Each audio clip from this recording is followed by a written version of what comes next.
Hi everyone. My name is Rosa Santti, and I will be your host today with my colleague Thomas. I want to welcome everyone to our 9th edition of Business Intelligence and Data Science Day. The role of data and analytics is in driving transformation towards more innovative and sustainable society cannot be overstated. The superpower of data is also all the time more and more understood. This is why we are here today. So the main purpose of our event is to bring the data and AI community together, hear from each other, and learn more. And of course, also to take a sneak peek into the future. We will look at the future trends as well. Before and during the event, we want to hear also from you. So thank you for those who already responded to the few questions from Menti, which was visible already for you before the event started. If you didn't reply yet, keep responding. We will be reflecting your responses during this event. So I am part of this event now for the third time. And this year, I'm super happy and honored actually to be on stage. This is our main data analytics and AI event of the year. And this year, we have speakers and panelists from all over the Nordics. We also even have some of our global thought leaders on stage. And what more, we have more than 1,100 registered participants from more than 40 countries. So once more, I want to welcome everybody warmly to this event.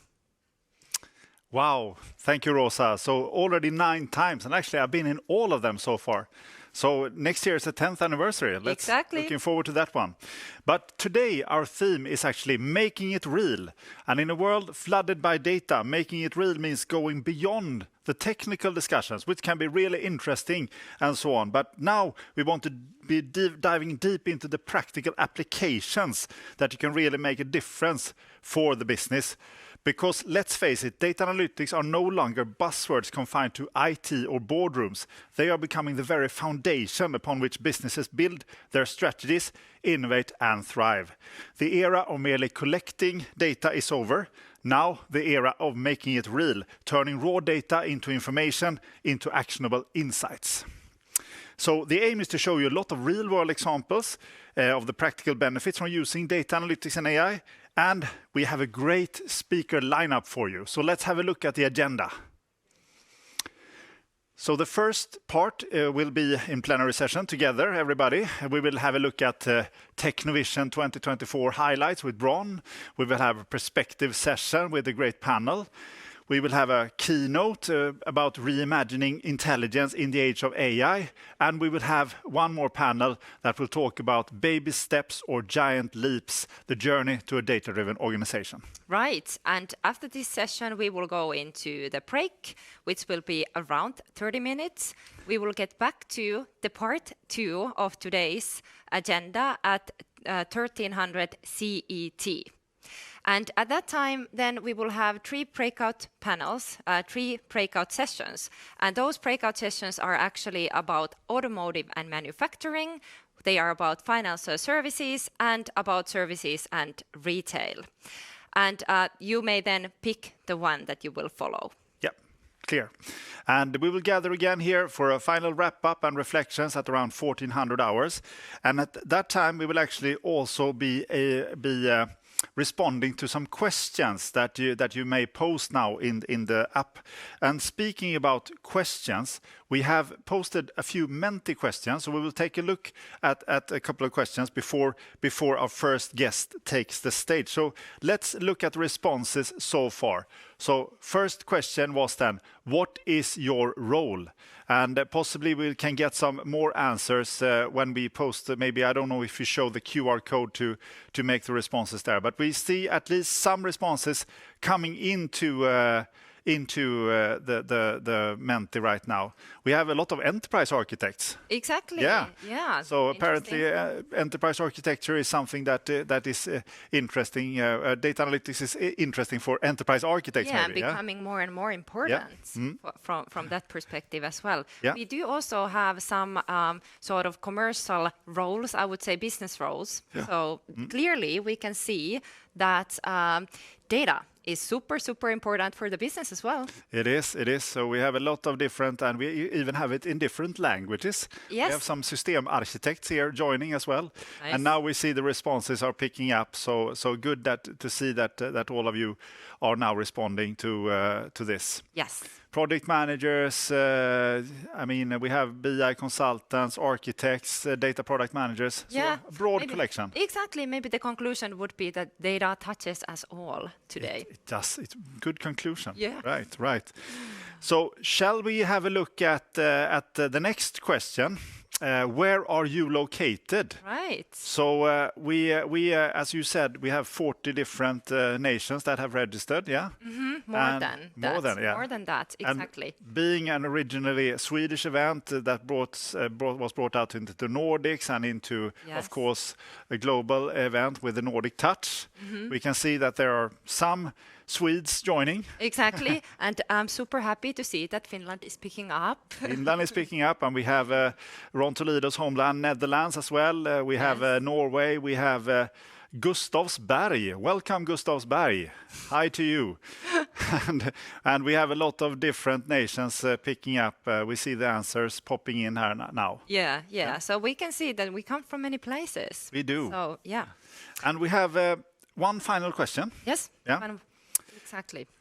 What is the biggest opportunity with a business-driven approach to data analytics? Yes, we see now that making it real is of course the whole theme of the event. Exactly. So we can see now some answers coming in on what is the biggest opportunity. Yeah, but what do you think, Thomas?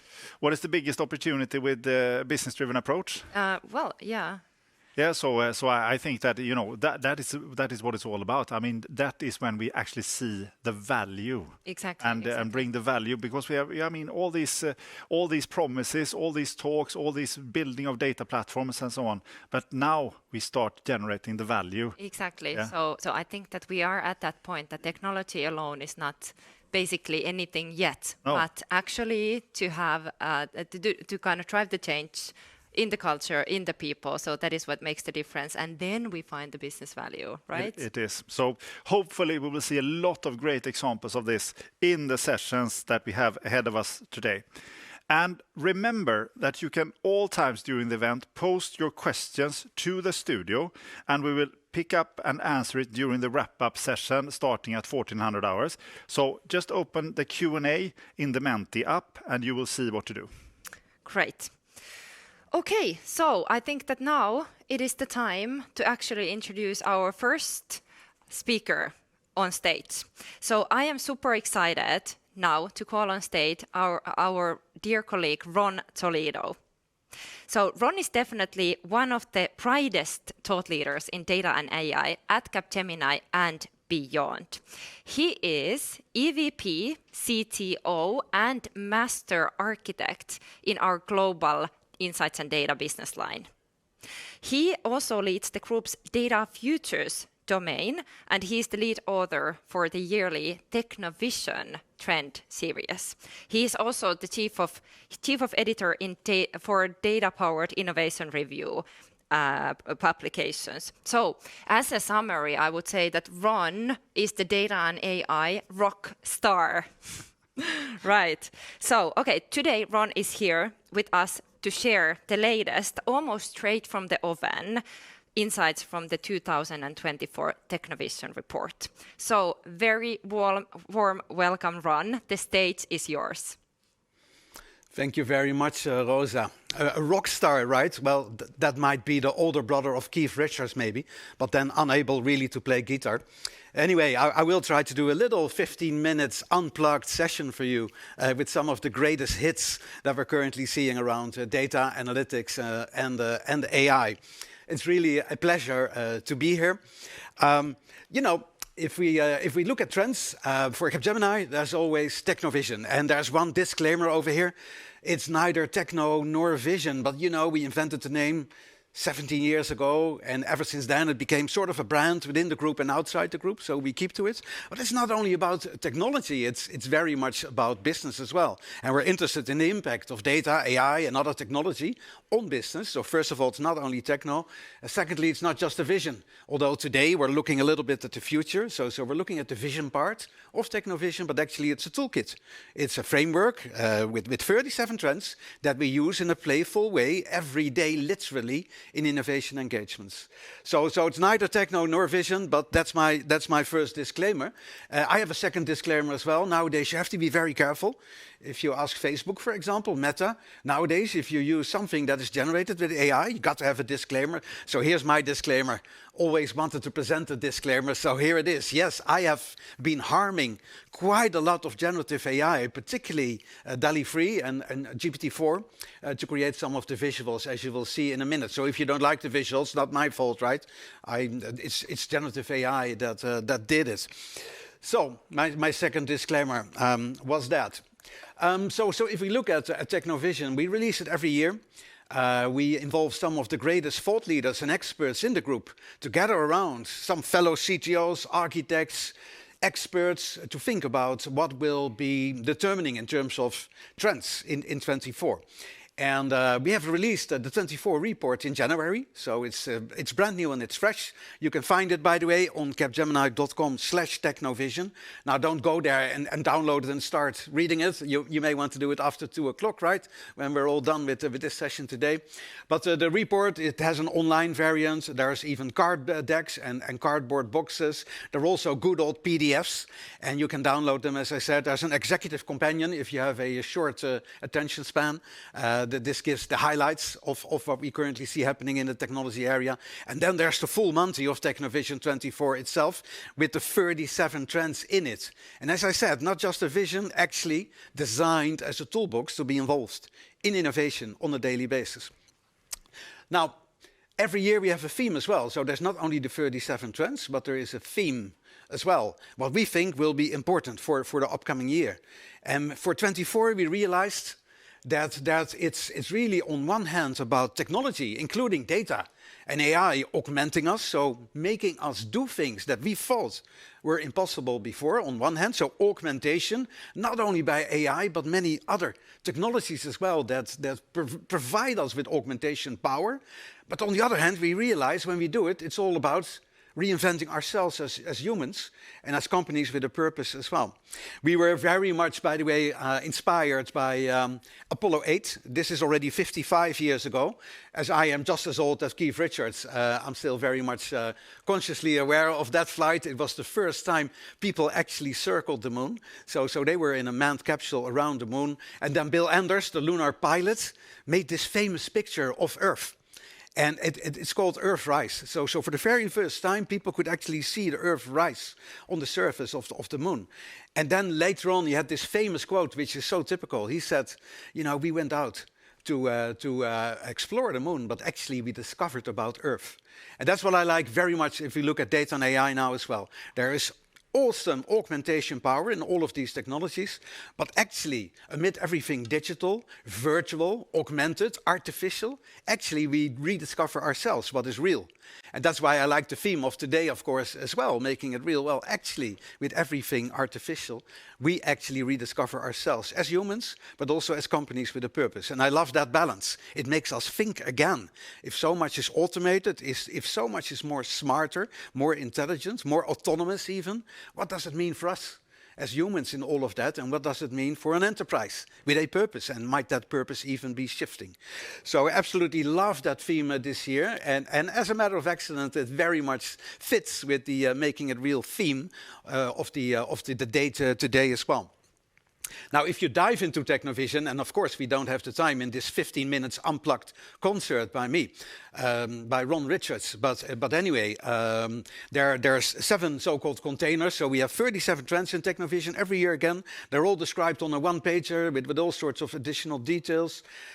We have containers for trends in user experience, in infrastructure, in applications, in collaboration, and we have it in process automation. But today, of course, we are interested in one specific container, which is called Thriving on Data. We want to understand a little bit more what is hot, what are the greatest hits in 24 around data, analytics, and AI.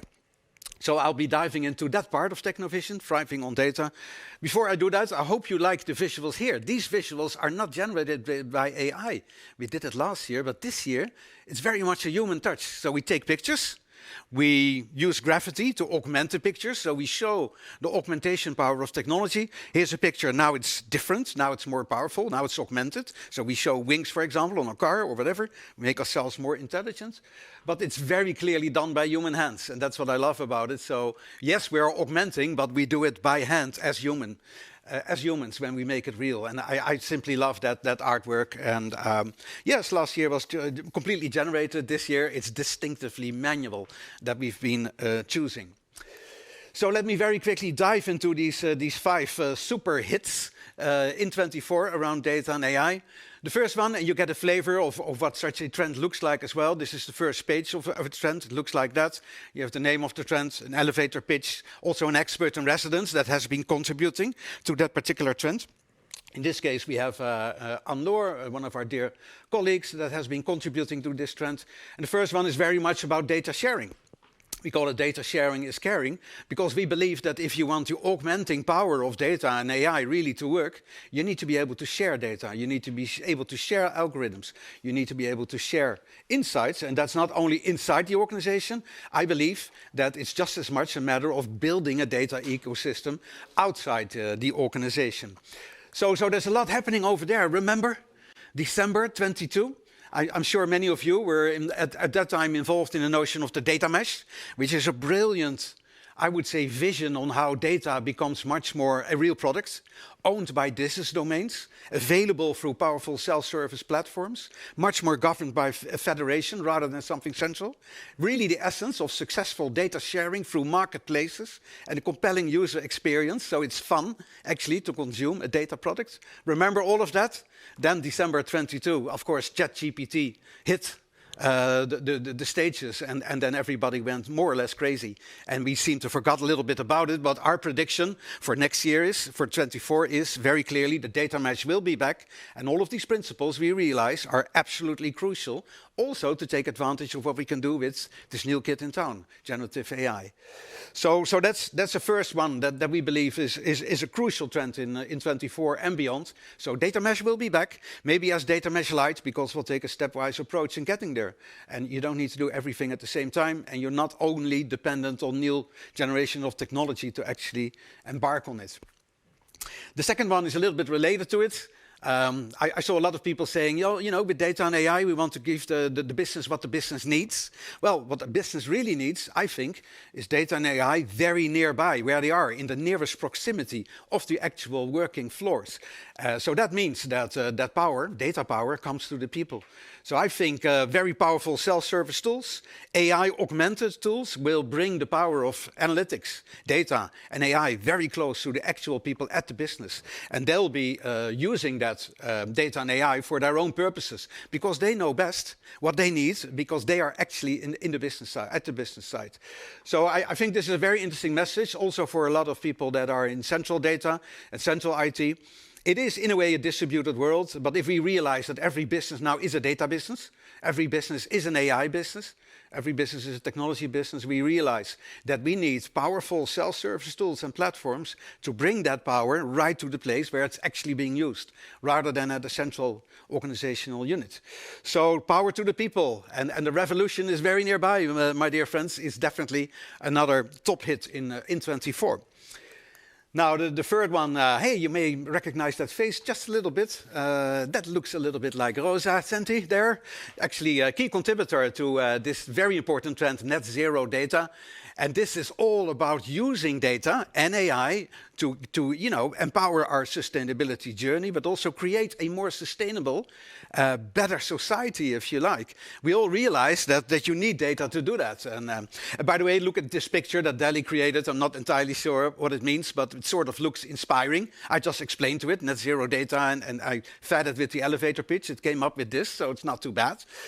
So we realize that first of all, of course, you need to have your data management up and running in order to be able to have a net zero journey.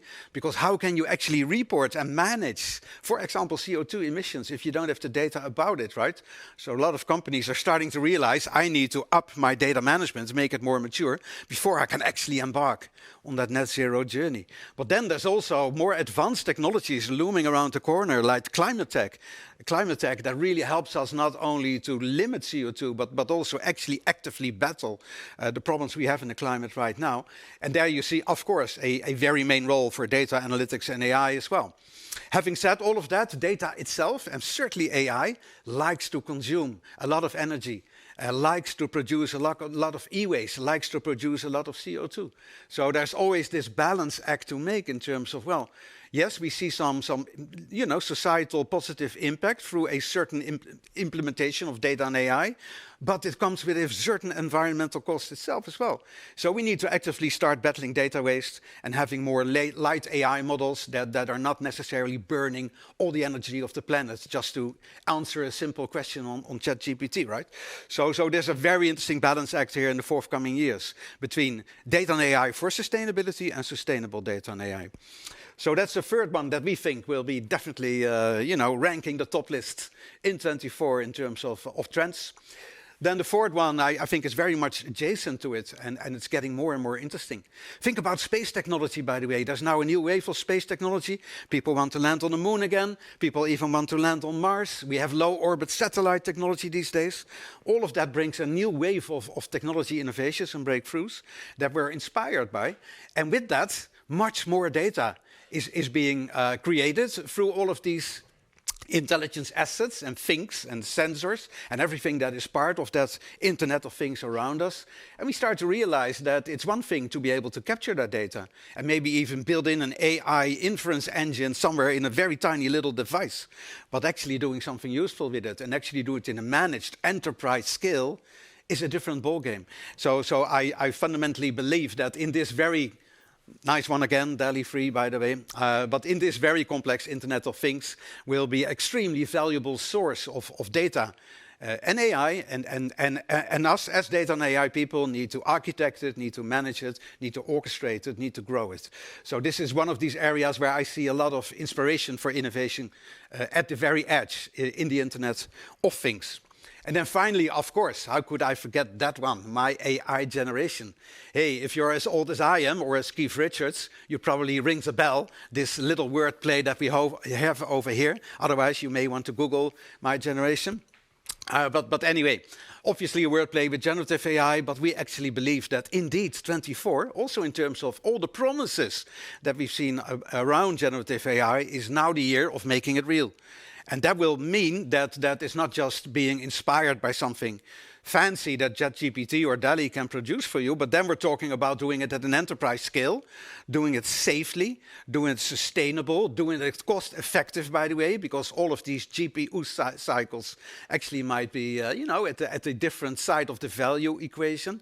And also want to realize in terms of ethics and EU regulations, for example, how to do it right. So this will be very much a year in which we see different flavors of AI coming together. We already start to realize that it's not only generative AI that will make the difference. There are many different modalities of AI, some of them predictive, prescriptive, simply based on linear regression, or good old classic, traditional, people already starting to say deep learning. But actually you find out that you need a whole series of different modalities of AI working together to actually augment us in the things we want to do. And as I said, it will be also a matter of choosing models in terms of how lightweight is this exactly, how focused is this, how sustainable is this, how much open source is this or not. right? All of these questions we need to answer.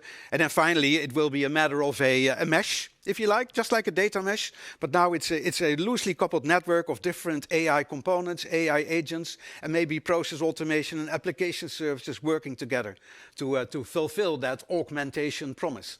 So there's a lot of work for us to do in the forthcoming years. Whether you're an enterprise architect, and I see quite a lot, nice to see so many colleagues in the session as well, or whether you're an innovator or a strategist. So that really brings me at the end of my little introduction unplugged session. We see the 5 over here. Data sharing is caring. It's about power to the people. It's about net zero data. It's about things with data. And of course, it is about my AI generation. I hope I have a good kickoff for you for the rest of the day. Maybe if you run into one of our Capgemini offices, you might see one of these colorful boxes. They're all about Technovision. And if you want to know more about it, you see the URL over there. It's quite an intuitive URL, capgemini.com/Technovision. But don't forget, only do it after this day because it's way too interesting to be distracted. Thank you very much. Oh, hi there. Hi, so thank you so much, Ron. You're most welcome, Rosa. It's always so inspiring to hear you speak. And by the way, nicely you picked up that rock star. From You started it. You Yeah, started it. exactly. So I had to build on that. Yeah, yeah, really good. Okay, but I actually do have a question for you. So, of course, you know my favorite trend and which one I think that will bring the business I value have the a quickest. little suspicion what trend that might be. Yeah. Right, yeah. So, but anyway, I would have the same question for you. So basically, since the event theme is making it real, so which trend do you think that will actually bring the business value the quickest? Well, the funny thing, everybody would expect probably to say, oh, generative AI, because it's everywhere. And I do believe it's very interesting, and it brought data back in the boardroom, and it triggered so much interest with executives, with everybody else. But I believe that if we start to treat data and AI as a product, and we manage it as a product, as a first-class product, like we manage other products, and then we bring it to an exciting marketplace to consume, and then it's an exciting consumer experience, literally, to use that data product. I think that is the real start of a data-powered enterprise. So I like data sharing is caring the most, because it's foundational to all of the other things. Okay, well, that was shocking. I intended to pick shock an you. AI. I intended to shock you, of course. Yeah. Okay, but hey, thank you so much for being here. We Most are welcome. very happy about that. Most welcome. Thank you. Thank you. Bye. Thank you, Rosa. Thank you, Ron. Very inspiring. So now it's time for what we call the perspective session. We have gathered a great lineup of leaders that will give you ideas on how to navigate the data revolution. The leaders will discuss the trends, challenges, and opportunities in data analytics and AI. Again, building on the theme, making it real, we will get some practical applications that work as inspirations to all of you. Leading this panel is our very own Magnus Karlsson, a leader from 20 years in data analytics and very much into innovation. And Magnus is the CTO of Capgemini Insights and Data. Magnus, please take it away.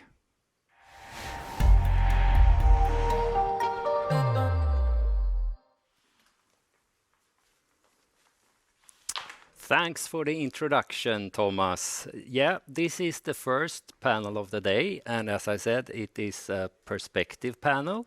So we represent different perspectives, and with me here I have 3 of the brightest minds in AI today. I have Anna Gutta. She is representing the build perspective of the AI revolution. And I have Robert Engels here as well. He's representing the future perspective of the AI revolution, and he's also heading up the Gen AI lab in Capgemini. And last but not least, we have Errol Koolmeister, focusing on the real stuff, how to make AI work in real companies solving real problems. Welcome. So, but first I would like to welcome you, Anna, and you work normally with Daniel at Recorded Future, and you have a deep understanding how to build a world-leading service and run an advanced product development team. So, and also you have a super interesting background, I think, from both Harvard and robotics. So, welcome. But you work at a company powered by AI and built from the ground up by AI and AI technology. But what would you say, where should companies start that have not come so far as Recorded Future has? Yeah, thank you for that kind introduction. It's a great pleasure to be here and a great question to start. Yes, Recorded Future is a wonderful company with more than a decade of experience of building AI systems. It lays at our core. So, of course, the question always is what's the secret sauce and how to go about that. And to be honest, first and foremost, you need to know the problem. Like, how do you drive the value? What type of problems for your users and clients do you solve? And really position yourself towards that. Second of all, so have a clear vision. Then second of all, position yourself also in this technology aspect. Do you want to be a pioneer? Or do you want to be the follower of all those trends? And AI is, of course, one of the most prominent trends nowadays, one of the also most efficient ones, but that comes with a cost. That comes with a cost, and that comes also with some type of messaging that you carry. And based on that, you will allocate your resources towards the right problems with right skills, right people, and right technology choices. Super interesting. Okay, I have another question, maybe a little bit on the same theme, but without revealing any trade secrets. What would you say to build a world-class AI engineering team from start? How would you do that? What's your recommendations? Wow. So really, this is a two-faceted problem. First and foremost, how you build an actual team. And second of all, how you build that team within the organization so it can be successful. So let's start with the first facet. When you build a team, it's all about having this clear vision and strategy of what problems do you solve. I like to be pragmatic. I'm an optimist when it's coming to AI, but when it's coming to applications of AI, I'm very much of a pragmatic. This is yet another technology choice that you have, and treat it as such. So have a clear vision of what you're building and where you're applying AI, and around that vision, build a team of really skilled people. So be very careful about hiring and who you take to that team. Why it's so important is because nowadays in the realm of AI, you need to be somewhat generalist. You can't be very hard and specific and religious about programming language or the platform you want to work with. You need to be able to be really agile and maneuver between those. So who you take to that team plays a key role. And then when we move to this other facet, which is critical, building culture of an organization that AI team can succeed, is such an innovative solution and application layer that comes with excitement and a lot of fear. And it comes also with investment and resource allocation. So you need to enable the organization you are in to support it. So you need to really train people, educate people, make sure they understand how you work with AI, what do you do, and also enable them to understand, but also use it when they need it. So building set of understanding and education followed by set of assets that enable it throughout the organization should be a key. Thanks a lot for that. We come back to some other questions for you later, but I would also like to introduce or pose some questions to you, Robert. Robert, he's been working with AI for a rather long time now. I think it's like 20 years or 25 years, maybe, something like that. Yep. And Pre-internet. Pre-internet. Yes, and you said to me sometimes that you have been fighting windmills for 25 years now. Yeah. But what has changed now? A lot. But just before I start to answer that one, I just brought a little article, the newspaper, the New York Times, for example. They have everything on online. From 1960, there is an article called New Navy Device Learns by Doing. The Navy revealed the embryo of an electronic computer today that it expects will be able to walk, talk, see, write, reproduce itself, and be conscious of its existence. And this is 1960. So when I started to work with AI, it was a lot science fiction. Yeah. This kind of stories. So I would say what we have gotten now, last year, what we have seen that we really have gotten for functionality capability is a new interface between, I would nearly say, human mankind and the digital world. We have a different way of being able to communicate. It's really new and it's flabbergasting. And we have never seen that before, that we could actually talk with something else as another human in this way. But is this the final breakthrough for No, AI? this is the thing that we have gotten now. I see. Yeah. This is my observation from last year's discussions and so on. It can create text, images, sounds, music. There's also some analytic capabilities in it. You can use it to get some summaries and analysis. There might still be issues with that. We have heard about hallucinations and so on. We're trying to find out where we can trust it and not, and how we can mitigate risks and so on. But we have a status for this. But I think this new interface is one very important thing. If you ask me about the next breakthrough, that was your question, what will come after this one, I would say what it really needs, and this is an observation that I've done throughout all these years with AI, as soon as you have automated some models and you put them in the real world, they struggle with the real world context. And so the next breakthrough for me in AI will come, I think, if this context is finally implemented in a great way. And I think on the short term, so for 2024, you can do some predictions. And I think one of the things that we really see already is that in order to mitigate that risk in a world that is not fully understood by these LLMs, you start to specialize the tasks. So you start to train them on very special tasks with your own data, mitigate the risk, make the context smaller, and make sure that they work well. So you get a lot of smaller models. They're also more sustainable. They're cheaper to train, cheaper to use, so why not? You don't necessarily need all the capabilities of a large... But you need to get the models to collaborate. And that is the next thing, I think, that this multi-agent setup. So that they will actually work together on the specialized tasks to solve more complex tasks. And there we need to build some new mechanisms. I think that's what's going on. Well, we can discuss that. Yeah, super good answer, as always. Maybe turning a little bit to you, Errol, for some reality check. You have been building AI capabilities in several large organizations, both in finance and retail, and you're an ex-head of AI from H&M. Yep. And now you run the AI framework company. But you have this vast experience from the large organization. Given what Robert and Anna have said, would you say it's easier now to build an AI capability? Well, it is a very tough question. I would say it's easy in terms of attention internally in an organization in large enterprises. The recent hype around generative AI has put a lot of focus on the value creation and the potential of AI. We've seen this in different cycles. There has been focus on, data lakes. There's been a focus on machine learning products, and now most recently the generative AI part. What I would like to emphasize, it is still quite hard in a traditional enterprise to make this happen for real, because it's not just plugging into ChatGPT and you're realizing vast amount of value, as we see in a lot of different presentations, all the things we can do, your social media feed where everybody's an AI expert. We actually have to be relatively value focused.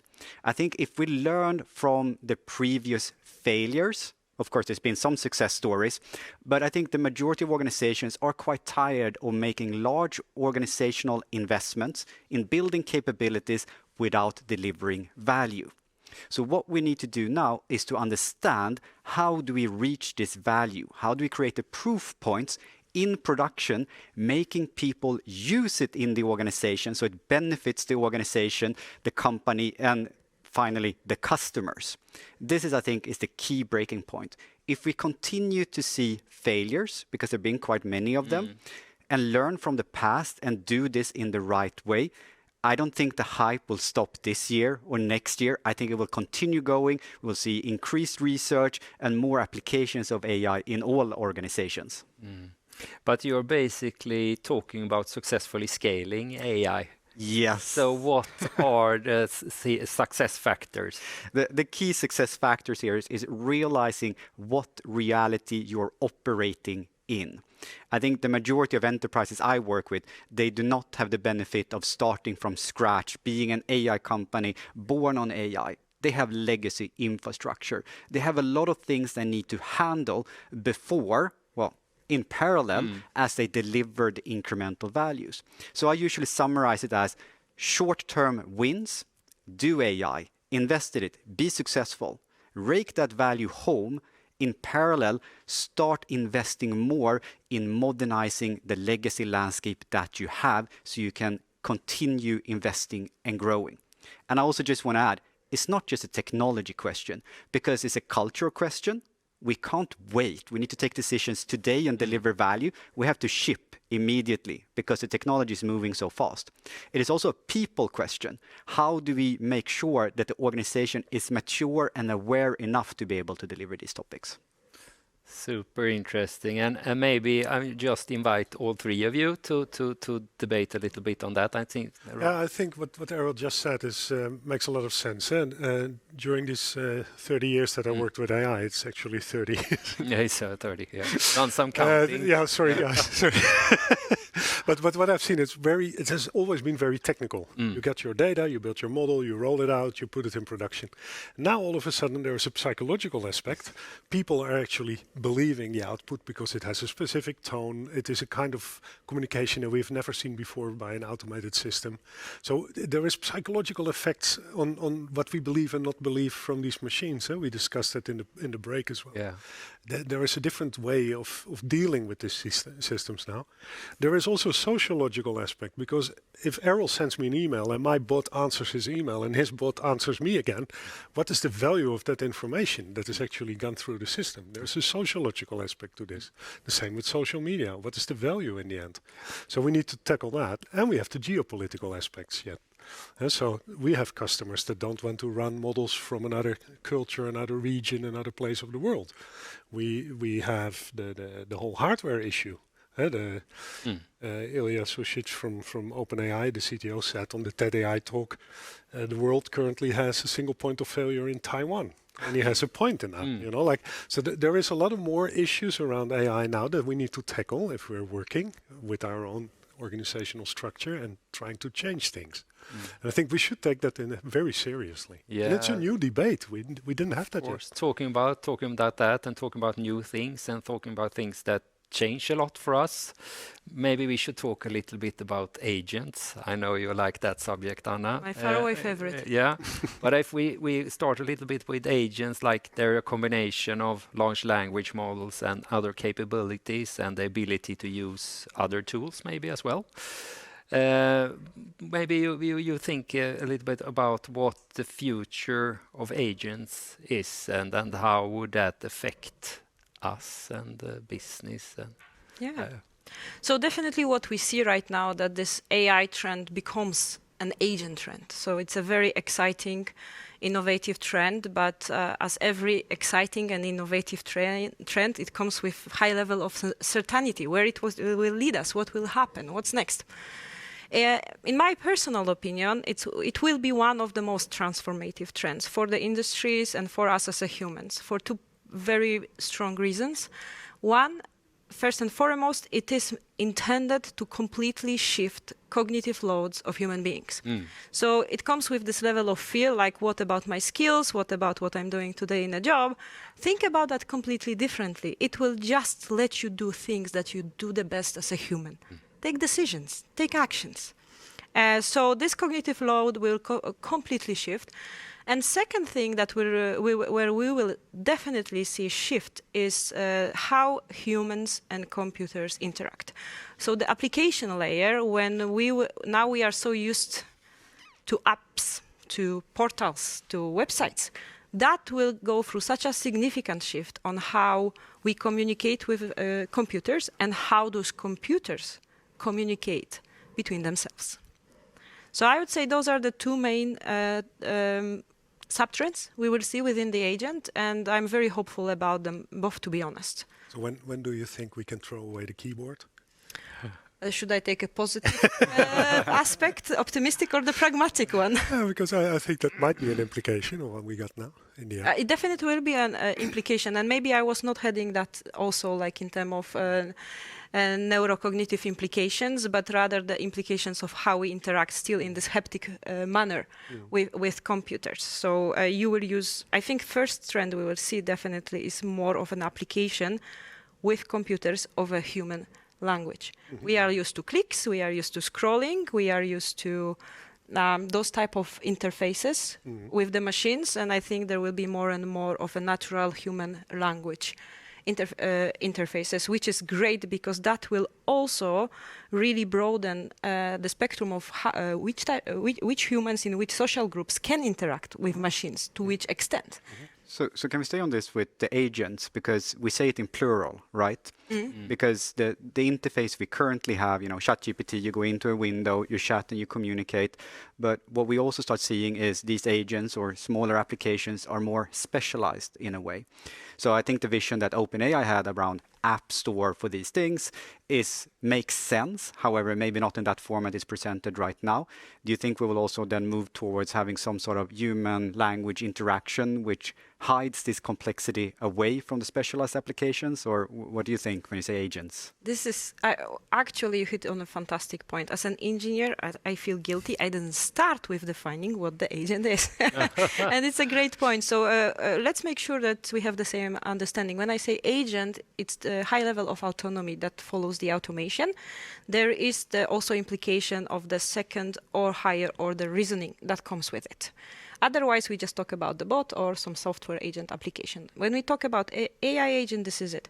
And I think the great example you are bringing on OpenAI is exactly what we see already, a shift. Now, first it was all about chat and how you chat with ChatGPT. Now you see all those bots being built. And as you said, they are goal-oriented. They are very specialized for specific applications. So they are referring to what you said, they are in a context. They are in more confined environment they operate with to deliver very specific goals. So I think the shift is already there. And just translating that into the enterprise world, that means that the enterprises need to find the slim use cases in the right context to produce the right amount of value, right? And I think on the technical side, these agents, as we are defining them now, they lack the notion of intent and purpose, and the notion of actually understanding or reflecting an intent on the other agents. And I think that is also a part we need to address. We have tried that before. It is difficult, but I think with the current technology, these LLMs and the more natural language kind of interpretation that you can do, we can actually bring this to the next level. So I'm very excited to see that developing. It's super interesting discussion, but we are running a bit out of time, and I would like to have the opportunity to ask you one more question with a short answer. And it's a rather broad question, but Errol, will the world be better with AI in the long run? I surely hope so. But I one will be the first to greet our new overlords. Well, I hope so. It will put a lot of responsibility on us to actually discuss the real topics and not just develop without discussion. So we need to debate. Good. And Anna, I know you're positive, but it's our choice. If you decide to apply it for good, it will be for good. If you decide to apply it for bad, it will be for bad. So let's hope that all of us make the right choices to apply it for the good of humanity and this world as we know it. That's a good, agreed. Good summary, I think.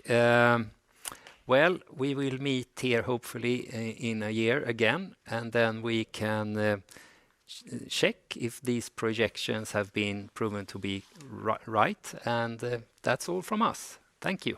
Thank you. Thank you.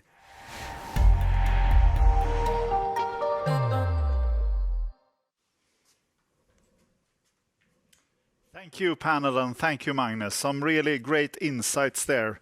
I heard things like bots speaking to bots. Sounds really interesting. And of course, also, you need to realize what reality you're operating in. And that one I will definitely consider. Over to you, Rosa. Okay, thank you, panel, so much. I am super inspired, especially learning about these agents. And then, of course, now it is actually time to get even more inspired. So we will get our next keynote speaker on stage. Daniel Gilblad is the Chief of AI at Recorded Future. He holds a PhD in computer science from the Royal Institute of Technology, and he has led development efforts and worked on strategy development for Swedish companies. He has as well been part of setting up several AI initiatives. Daniel's interests are focused around machine learning and large-scale data mining. Daniel is here today to talk about intelligence in the age of AI. So welcome, Daniel. The stage is yours. Thank you so much. Great to be here.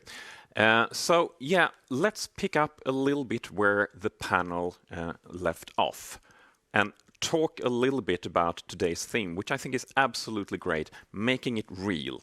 So I've been in AI research and development for more than 20 years by now, and the time from actually thinking about what could be a super impactful use of AI to actually putting it in production and providing real value is much shorter than ever. And the stuff we can do today compared to just a couple of years ago, it has completely changed. But I'm here today to take a little bit more of a practical example within a certain domain, within threat intelligence.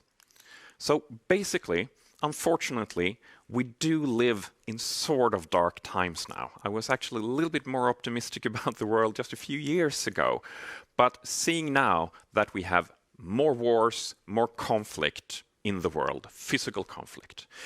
We have new types of cyber threats and new types of attacks coming in. We need to defend our infrastructure.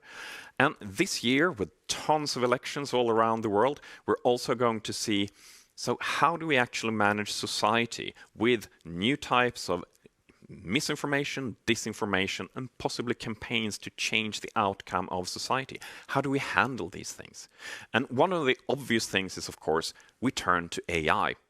But it's both a challenge and solution in this case, because of course AI can be used both by threat actors. It enhances their capabilities. It can be used by us as defenders, helping people and companies to detect threats and take action against them. But we also have a small part here which is actually also somewhat new. When we build these new AI systems, we introduce new kinds of potential ways into systems, new ways to do harm to them. But let's take a very, very quick look at what's basically been going on for the last, let's say, 14 months. It's not that long ago since ChatGPT came out as a service, and we really saw that large language models trained on interaction data can really be useful assistance for people.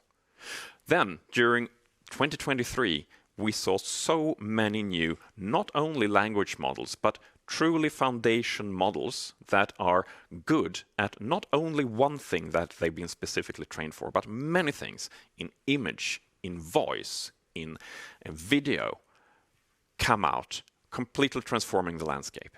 And some of these are actually open source, accessible for everyone. So what does that actually mean when we build our systems within threat intelligence? Well, we tend to focus on 4 different things. We have a completely new way of interpreting all the data that we need to look at, that is spread around the web, in news, on forums, on computer networks, and so on. We can way better understand what people are talking about, what people are looking at, and feed that into a structured system. We have a completely new way of doing interaction with people and other kinds of systems. We are pushing towards automation, not only being reactive to these things, but actually automatically take action. And given the discussion before here in the panel as well, these things do allow us to talk about new ways of integration. connecting systems together.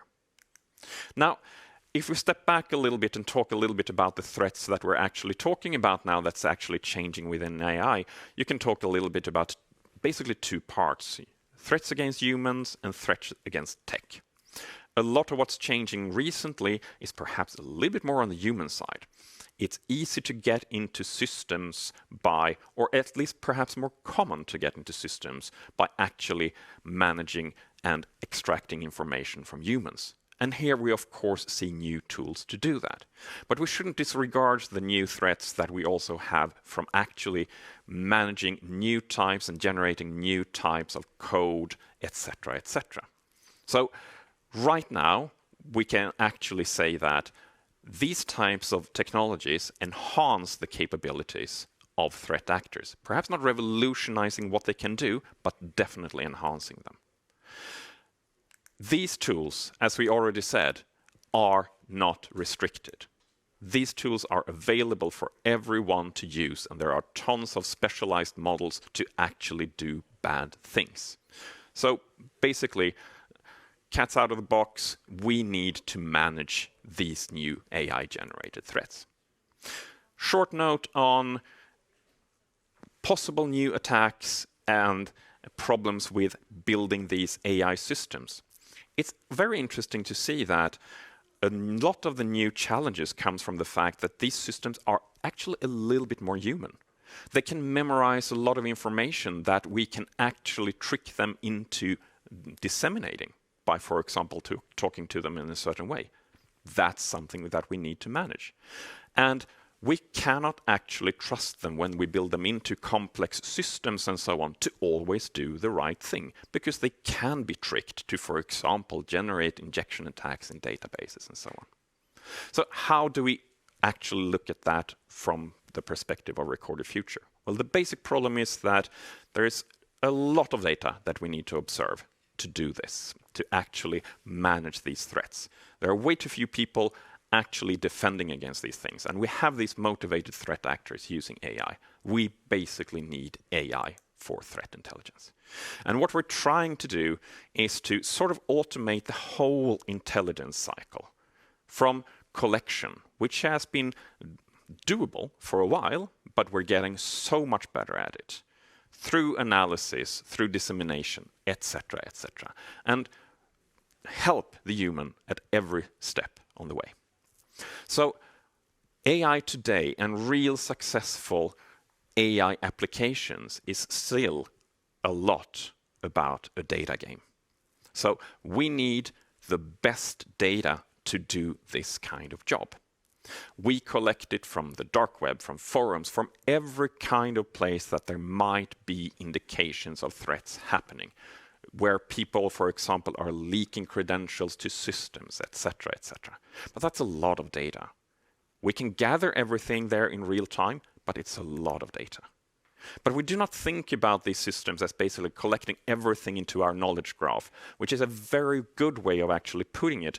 We don't only have the data, we have it sort of structured and we know how to talk about it. That helps the human, but there's still so much data that we need to add capabilities. That's where we bring in new types of AI today. So if you look back almost a year, the first phase that we started with was what we call AI insights. So instead of just having a human looking into this knowledge graph, trying to find the relevant threats and so on that can of course be visualized and so on, but you might see thousands of pieces of information that might be relevant. Well, let's use AI to summarize what's relevant. And not only do that, but actually point to where the information in that summary came from, and basically say that this is a proposition for you as an analyst. We're not taking responsibility for it as an AI. That's your job. You're still the analyst, but you have gotten a summary that might have taken hours of work for you to do. And that's very straightforward with today's large language models and today's systems.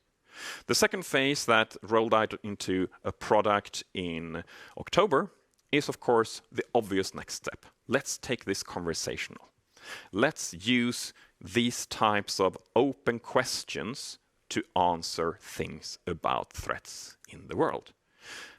You can ask about who performed a certain type of attack, not doing a database query, but a very open question. You can ask what happened. You can ask the system to describe threat actors, and you can put it into context. What other industries have been attacked by these things? And that's, of course, incredibly useful and time-saving for all analysts. But not only that, you can use the capabilities of these language models to ask new types of questions. Not only what, but why? Why did these actors do these things? How did they do it? And actually rely on the inherent capabilities of the large language models to sort out language to provide proposals for these things. These are reasonable answers to that question. And you might ask yourself, so is this not problematic? You hear all the time about hallucinations in language models, it's difficult to trust the information and so on. Well, today, honestly, a lot of these things are engineering problems. We surface data using retrieval augmented generation. We make sure that we can attribute it and make sure that what we put up there is the most relevant information that we can. But a lot of it is basically engineering. We can work with the tools that we have today, treating the large language models as exactly that, language models, and not knowledge models per se. So if we look into some of these future trends, and let's get back to what the previous panel talked about, we have these foundation models that are now changing how we build these systems everywhere in the world. We're not going to do necessarily all machine learning by training specialized models. No, it's much easier to bring out a foundation model for image, for speech, for whatever, and just tell it to do the specific thing that we want it to do. That opens up completely new capabilities for automation. So we're basically at the stage here in the beginning of 2024 where we can really see that in the next year or two, these types of true autonomy that more understands the world is actually going to be there. So what does that mean for us? Well, it means that we're going to have to go through these things in stages. It's very easy to do, for example, personalized reporting and stuff like that. Every once in a while, instead of asking, you get some information that you might need. It's more difficult to not only gather data and summarize it and surface information, but talks about higher order questions. We want to ask about trends, to ask about outliers, to ask about what's different. And those are real challenges that we will need to work on in the next few years. And of course, for autonomous action and then reporting, it's a problem that we're going to be working on for the next at least 5 or 10 years. This is the future of AI.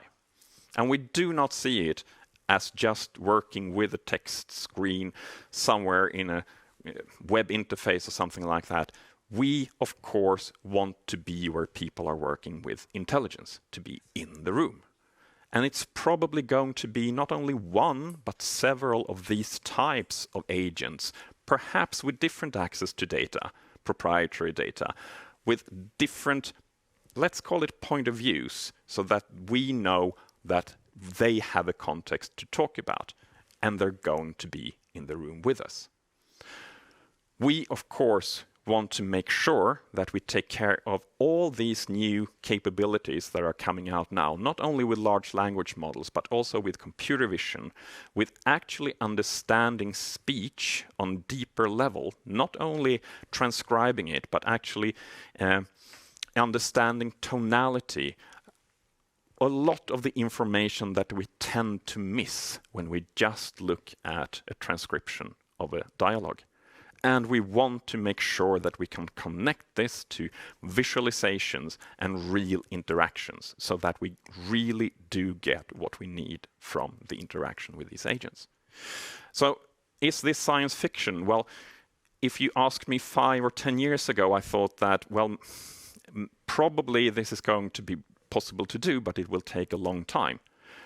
But after the couple of years development that we've seen so far with the increased capabilities that we have within all these modalities that matter to humans and in which we have so much information, I really do think that we're at a stage where these agents will be everywhere, not only with us, but in context when we talk to each other and really, truly automate work.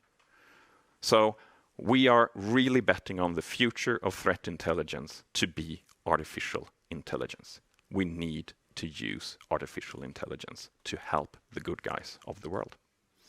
And with that, I thank you so much for your attention. Feel free to reach out through email or LinkedIn or whatever if you would like to discuss further. Thank you very much.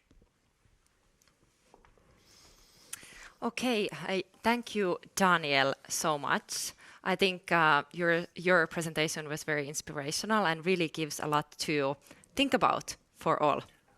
Right. Yeah.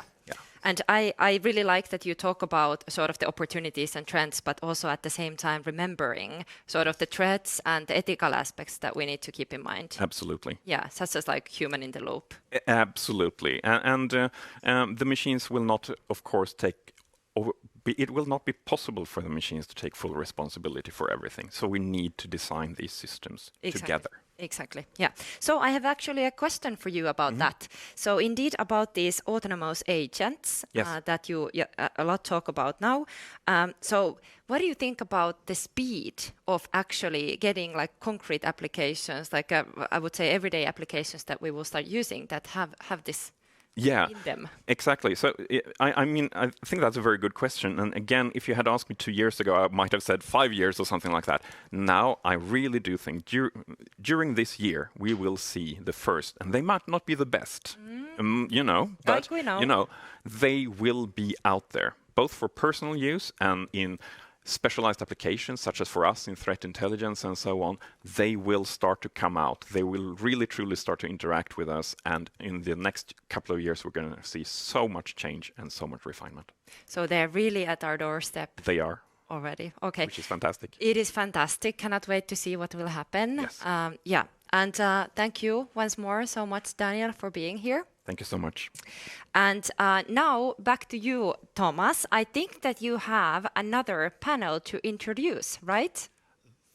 That is right, Rosa. But before I do the introduction, I want to remind you guys listening that you can please post your questions to the chat and we will answer them during the summary session later on. So now we will dive into a panel of people and companies who have really done this for real, as promised. Some have done it with baby steps, others have taken giant leaps. So once again, we give the word to Magnus Karlsson. Magnus, who do you have with you today?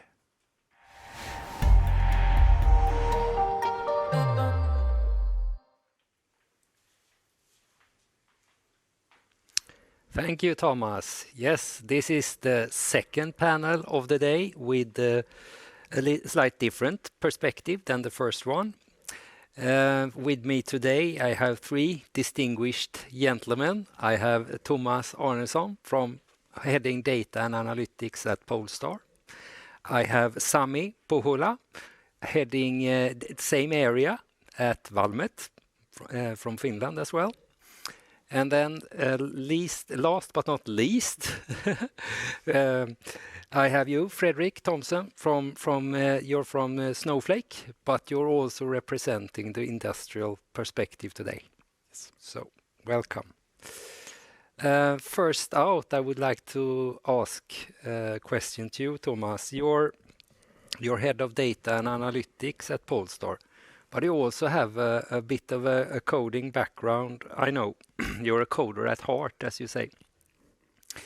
How would you say this coding background has sort of helped you to develop the capabilities at Polestar? Good question. Thank you, Magnus. I think from my side, it helps me a lot in my day-to-day work, and it's something that I try to prioritize. So I try to write some line of code every week to stay in touch, but also keeping up to tabs with latest technologies and things like that. It gives me a good communication with my team and developers, so I understand what they're saying. Yeah. But I think it also gives me an edge on the business side as well, in actually understanding how much work actually goes in building something, which means that I can do a good estimation of time and cost, which hopefully will lead to better return on investments. Good. And do they let you add your code to the production code? Good question. I follow the same rules as everyone else. Yeah.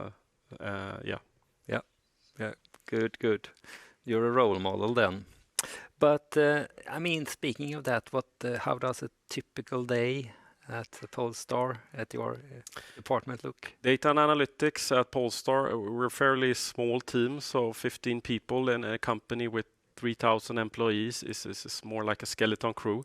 And we have a high-pace environment. We work in 2-week sprints. So, of course, as in any data team, it's a lot about aligning how existing environments are feeling, if something has happened during the night, etc. Yeah. But it's a lot of alignment, and I try to keep a very close collaboration between data and analytics. So we try to really have a close collaboration between backend and frontend, because it's really a joint effort in delivering insights and products. So, thank you. Super good. Yeah, we will come back to you, of course. But Fredrik, I think about you. You are from Snowflake. I mean, that's a company in the forefront of the data revolution, to say the least. But you're here as an industry lead, and you get to collaborate with a lot of interesting companies. So it would be interesting to hear your perspective on your thoughts on how to ensure that the workforce is equipped with the right skills to put AI to work. It's a very important question, and I get a lot of feelings from different customers how they are doing this, of course. And I think with the pace of innovation today within the different tech companies, it's really hard to understand what to focus on, what will bring the most value, what are the low-hanging fruits, so to say. But I think a couple of important parts is around the enablement of the business, making sure that the skills gap that might exist get solved, so that they can adopt AI much more quicker and bring more value to the business in a quicker, faster pace, so to say. As well, I think it's good to collaborate with the business, target specific challenges that might exist, and find a solution for that. And then I would say that just as well, it's this decision whether you should build your own model, which of course comes with flexibility, but also might add some complexity, or buy something. All the vendors today, or many of the vendors today, they actually have their own Gen AI solutions. So it gets very integrated into your existing ecosystems around data and processes. And that's something that we see is something that is more and more adopted by at least our customers. I was going to ask you a little bit about the trends. So that, I guess that's a trend you see, but do you see any other trends? Yeah, absolutely. And the other trends that we see is, of course, around more of the organizational part. It's a lot of decentralization happening within a lot of companies, moving out the ownership of the data. That was like referring to what Ron spoke about earlier. Yeah. And also the concept around data products, like having a data set and then deploying that together with AI, visualizations, and other kind of insights makes it much easier for the business or for data collaboration overall, making it possible for them to get value from the data much quicker. And just to give you one customer example, we have a customer focusing a lot around exchange within different countries, currency exchange.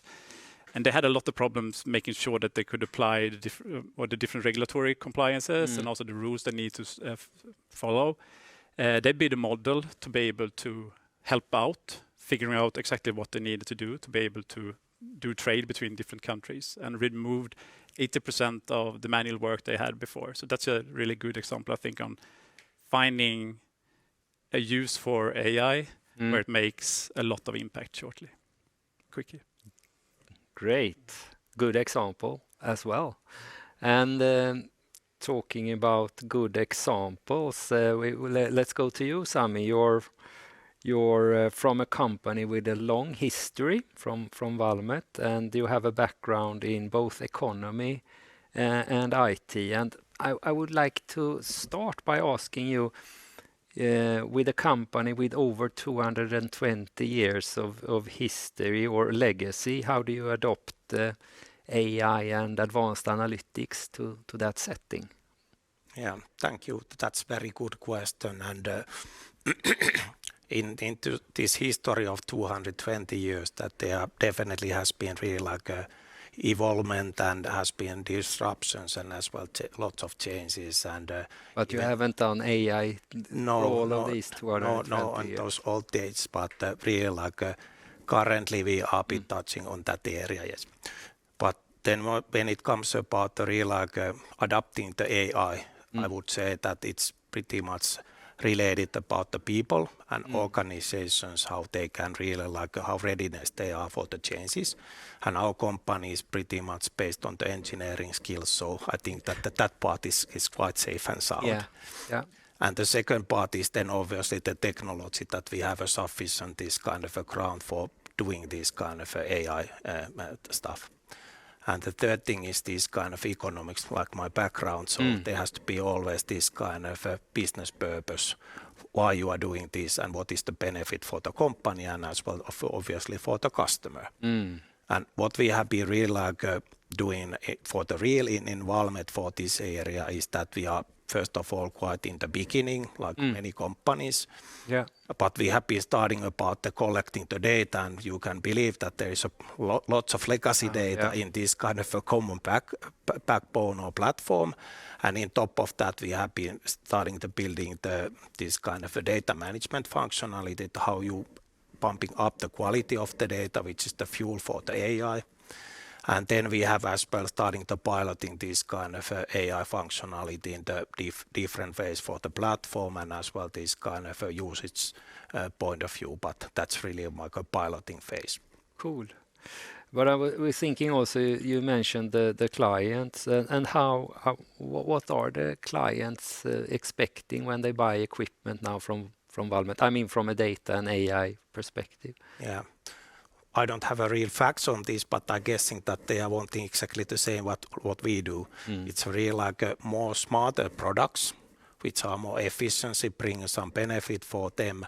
And then obviously the better service that they can see about the order install base or documentation or having this kind of e-shop functionality there.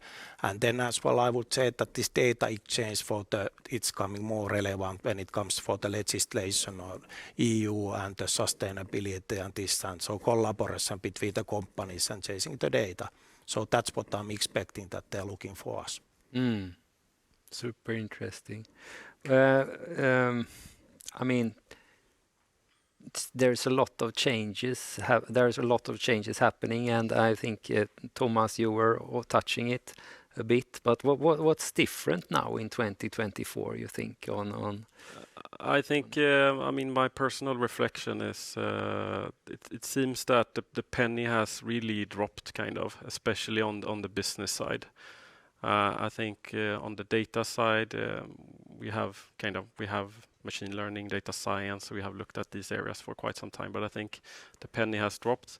So I think people are starting to rethink how we do things, what type of resources we should have, how many resources of various types.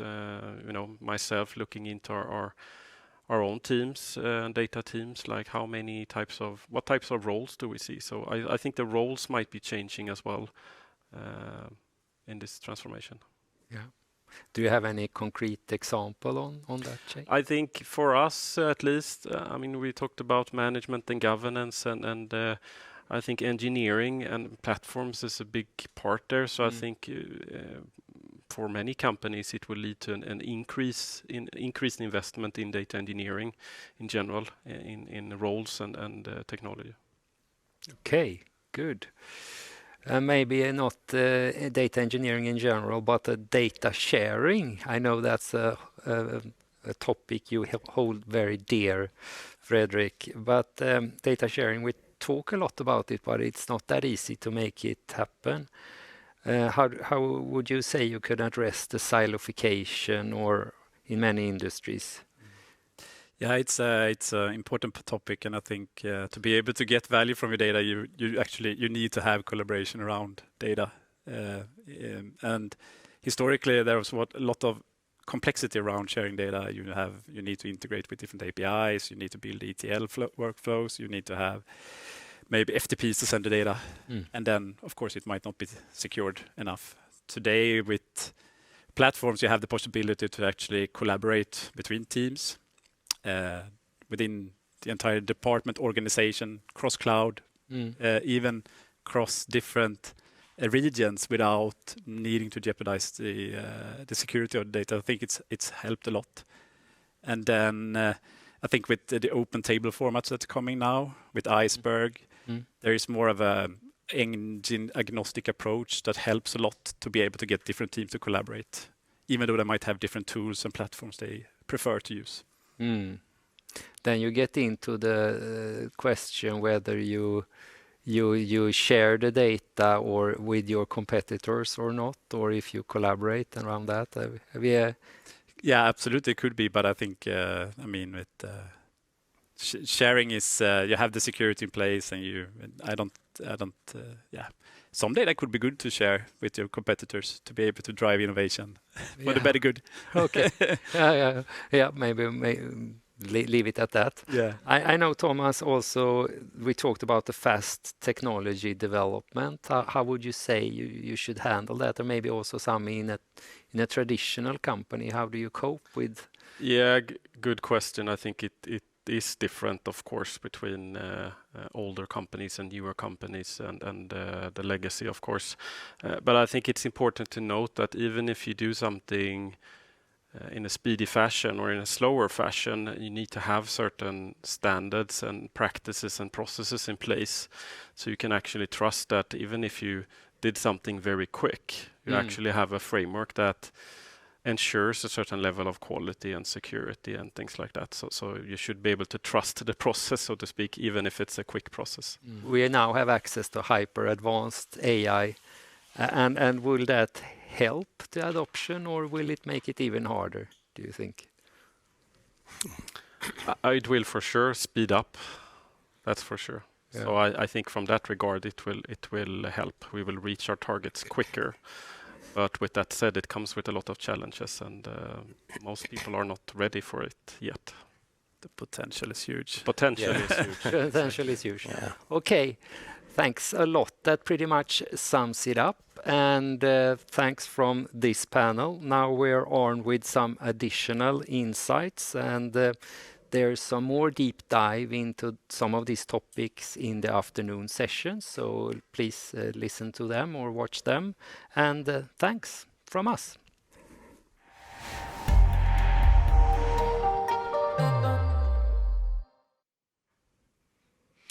Thank you so much, Magnus, and this great panel. Some great insights again. Rosa. So I really hope that everyone has enjoyed our program so far. I also want to thank the panelists, the speakers, and then of course Magnus, who has been now moderating and hosting the panels. So Thomas, we are getting to the end of part 1 of our today's agenda, and I would have a question for you.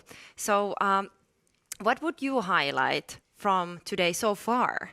What would be the insights for you? So do I have to just say one thing? Oh, you can. Okay. I think we have time for 2. Okay, because there are so much things to talk about, of course. But in general, I'm really happy that we've been able to share some of the practical applications of making it real, like we actually did promise from the beginning. So I'm really happy about that. The perspective session talked a lot about that. Ron talked a lot about that, and so on. But many more things that comes to mind. But I will keep that actually to the summary session. Okay. So we can talk more about that. What about you, Rosa? Well, I would definitely, of course, mention our rockstar Ron. So him presenting the trends, it's always very fun to watch and very big insights from there. Then the other topic that I would mention so far is definitely this agent trend that we were talking about, or that actually the panel touched it, and then Daniel also was talking about it. So that the kind of the shift of how humans and machines are interacting with each other is huge, and this kind of trend is like, or I would say this kind of shift is at the doorstep. So there will be big changes. So we'll have to walk through the door now. Yes, Yeah? exactly. All Or right. let them in. Let them in, maybe. Yeah, the other way around. The agents. Okay. All right. But luckily, this is just the first part. We still have a lot more for you. We will soon have a short break, and after the break, we will head into the breakout sessions. And our focus in today's breakout sessions is not just about gathering knowledge, but also on translating that knowledge into tangible, measurable impact. So how can data and analytics propel your organization forward? How can you create efficiencies, develop robust strategies, and truly become data-driven? These are the questions we actually aim to answer in the next segment. So let's have a look. We have 3 tracks there, right? Exactly. Yeah. So we do have 3 tracks, and as I already mentioned, I will kind of introduce those again. We have first track on automotive and manufacturing, and this track will be hosted by our Magnus Karlsson. We will have a track on financial services, and this is hosted by my dear colleague Päivi Karesjoki. And then the third track is about services and retail, and that track will be hosted by Swati Das. Right, so much to look forward to. Oh, so much. Yes. And we will start the breakout in roughly around 30 minutes at 1300 hours CET. You will select which breakout to follow in the event platform, and we will be back in this joint session for a wrap-up at around 1400 hours. We will also keep asking questions, because we will sum it up later. We will answer a lot of the questions here when we do the summary. Exactly. So do you still remember to send us questions? We would be very, very excited to see what you still want to know more, and we will be getting to those in the final wrap-up then later. So, but I hope that everything is clear now. So do not miss the continuation of this event, and from the tracks, get real case experiences from leading companies across the Nordics, and learn how they create value and innovate with data and AI. So thank you so much for so far, and we will be seeing you very soon. See you soon.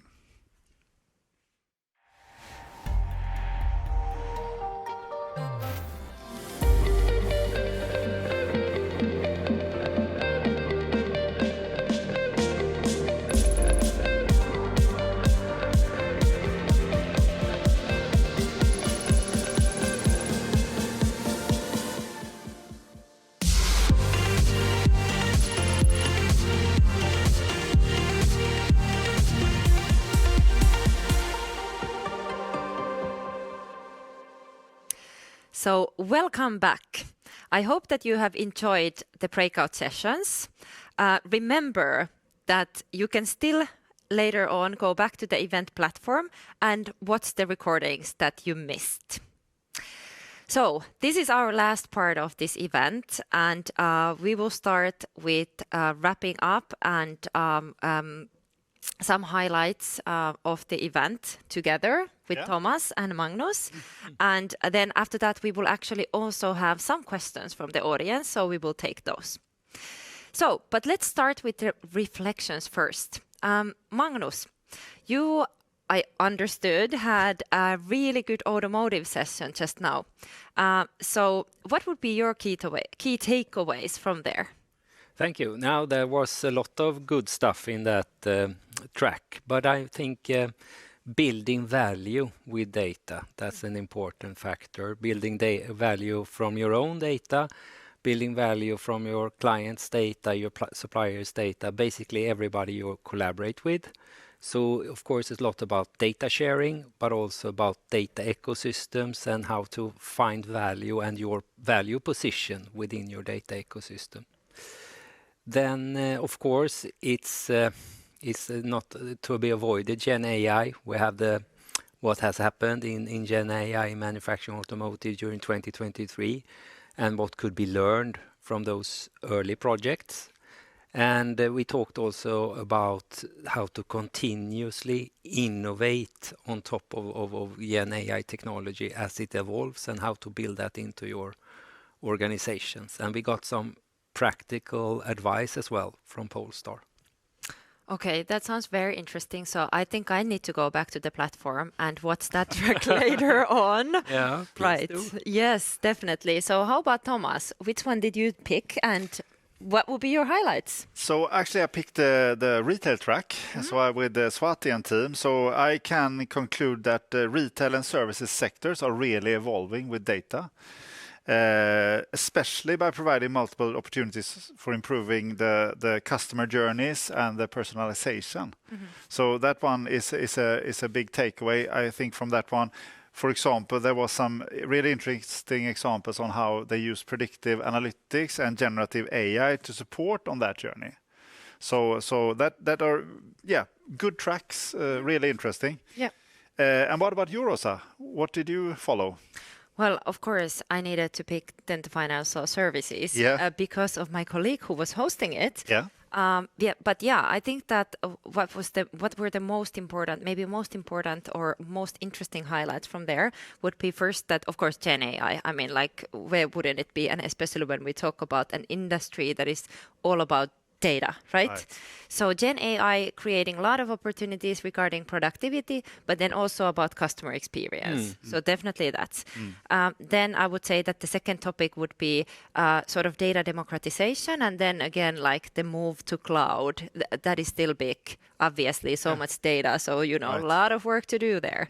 So, and then I would say that both of these, democratizing data, so enabling it for businesses to use and for different kinds of users using Gen AI. So they both need really to have the foundation in place. And there we then went to people and processes, kind of data culture. And then, of course, for example, data governance is a big topic. Very important. Yeah, exactly. Sector, yeah. And then I would say that the last thing I need to mention about the FS sector is, of course, sustainability. So that plays a big part at the moment. At the same time, there is lots of work to do, I would say. So a lot of work ahead. But sustainability, ESG related topics and data and how to use that is definitely then the last one. Right, and I was actually not only in the FS sector, but I was really happy to see so many good examples of using data and AI for sustainability purposes. That was brought up in many of the different sessions and also in the panels, Magnus, that you held. So really good. And as you mentioned, Rosa, we have the possibility to go back unless you're a superhuman, so you can watch all 3 tracks at the same time. Then you can actually go back into the platform later and watch it afterwards. So, and now we actually have the last Menti question. You answered actually 4 questions, and if you have paid attention, you noticed that we didn't actually present the last one. So let's have a look at the 4th question, which should be, which tech trends excited you the most? So I believe that we have some answers to look at right now. Magnus, I know this is your favorite question. Maybe some comments from you? No, I mean, there's maybe not surprising, a lot of Gen AI and machine learning in the word cloud. I don't see sort of agents that we touched upon. Maybe it's a bit too new, but it's somewhere in the cloud. But next year we will see that. Next year maybe. Someone threw in the Apple Vision Pro. I really like that. That's an exciting product. So I mean, maybe also a sign of times to have that type of product in the word cloud as well. Yeah. We see also, Rosa, a lot of connections to sustainability. Oh, yeah. I definitely like that. that is important, and it's really good to know that it's on many people's sort of agenda. Right.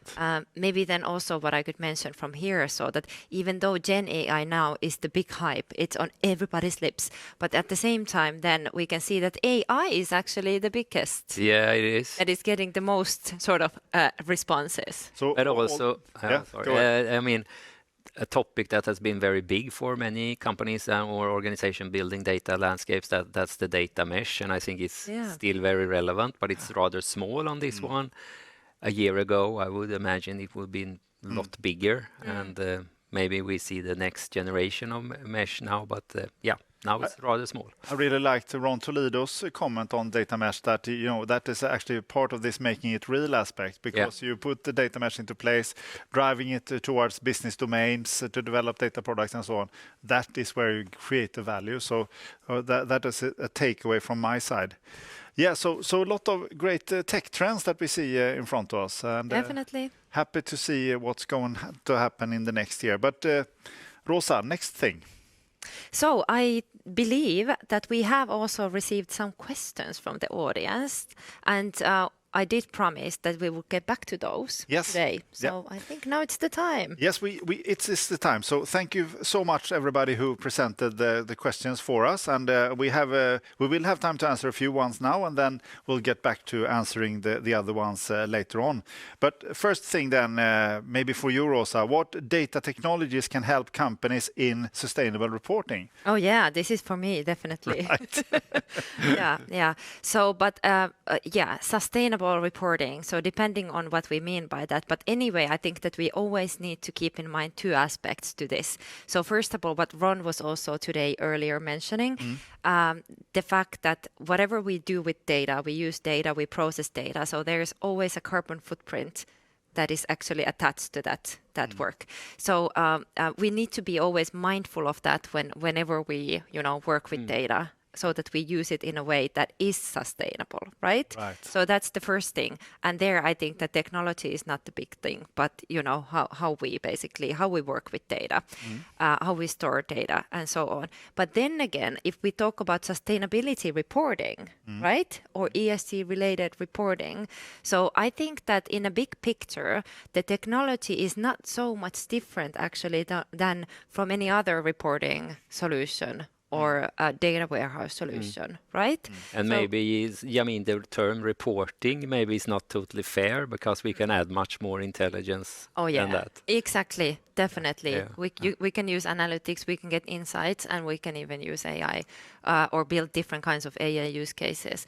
But I would say that on big picture, how we have seen many organizations to build these capabilities from technology point of view. So usually the base is pretty similar, as I said, to any other reporting solution or any other data solution, meaning that there needs to be the integrations in place. We need to have the data platform. Sometimes it's called sustainability data platform if it's focused on sustainability related data. But then on top of that, you can have different kinds of use cases. And then, of course, there are several specialized ESG reporting applications in the market available, but then you can also, for some use cases, use the basic, analytics tool such as Power BI or any other. Like for any other use cases, like you mentioned. So I think in big picture, not so much different, but then of course the data is something that you need to understand, and they might come from different sources then. Yeah. Right. Good to hear all your insights in this, Rosa. So, Magnus, question for you then. How can AI be used to automate business processes? We saw actually automation was one of the big tech trends. So, yeah, of course you can use, AI to make sure that your processes run faster and more efficient and all of that. I think in the execution step, of course, AI plays a big role, but also in analyzing your processes and how they're used, which processes that are actually contributing and which are not. But I think also AI is a super good opportunity to think about outcome-based way of working instead. So focus on the outcomes and also maybe then have a mix of more traditional manual processes and AI-driven processes in the mix, and focus on the outcomes. All right. So actually, one last question that we have time for today. So will AI be for good? Well, the jury is still out on that one, but I think we got some positive remarks actually. And one remark earlier today was that we need AI to help the good guys. I like that one. And also actually that will AI take our jobs? Well, AI will let you do things that you are best of as a human, and that is a positive thing. But maybe on a more broader scale in the business landscape, Magnus, scaling AI for enterprise, that is an important aspect, right? Yeah, and enterprise pretty much means all big organizations, I would say, where there's a complexity to use AI, and we had a bit of content on that in the panels. But I mean, we conclude that you need to have the abilities and the competence, of course, but you also need to have the culture and to establish a trusted and safe environment, so you dare to grow, so you dare to take risk and really put this into a high volume application. If you can ensure that you have the trust and you trust the data, then you can sort of scale as well. Right. Right. So again, there is the culture. If I can add just one thing, Please. I really loved it when Anna from the first panel was actually stating to this similar question, so that we actually ourselves can decide if we make it good or bad. So I think that was very kind of like spot on. Good wisdom there, for sure. So actually, now it's time to start wrapping up. So we would like to thank all the speakers, all the panelists, of course, everybody who helped create this event. There's a lot of people involved.